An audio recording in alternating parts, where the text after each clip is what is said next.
You know నిజంగానే రాత్రి 10 గంటలకి నన్ను తలుచుకోవద్దు అన్నాడు. నేను తలుచుకోకూడదు అనుకుంటూనే తలుచుకున్నాను. అది రియల్లో భ్రమ నాకు తెలియదు కానీ I really touch him. Practical గా అలా బయటకు తోస్తాను.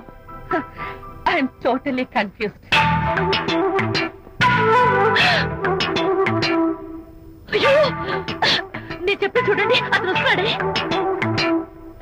చూడండి కనిపిస్తున్నాడా? ఎవరో కనిపించట్లేదే.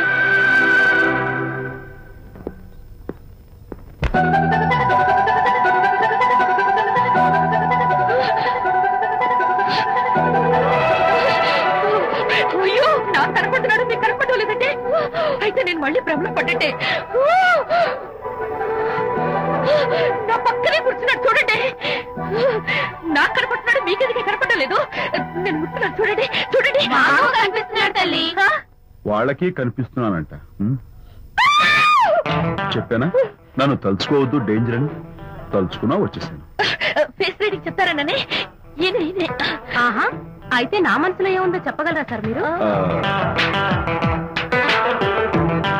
నీ పేరు నిర్మల. శాంతి నీకంటే అందంగా ఉంటుందని నీకు తెలిసి ఆ విషయం నువ్వు కల్పన చెప్పాను. నేను నీకు చెప్పాను కదా. Amazing, wonderful. నేను చెప్తాను.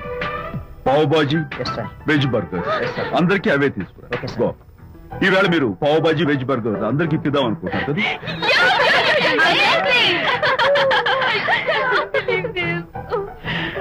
చూడండి, జీవితంలో ఒకసారి కలిసిన వాళ్ళని మళ్ళీ కలుసుకోవడం నాకు ఇష్టం ఉండదు. తలుచుకోవద్దని చెప్పాను, అయినా తలుచుకున్నాను. ఇక నుంచి నన్ను అస్సలు తలుచుకోవద్దు, నేను కలుసుకోను. బాయ్.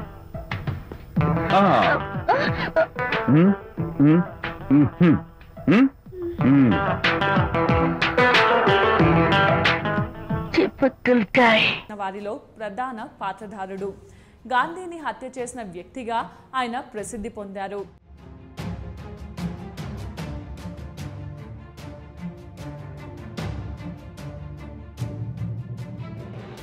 గాడ్సే పూర్తి పేరు నాథూరామ్ వినాయక్ గాడ్సే.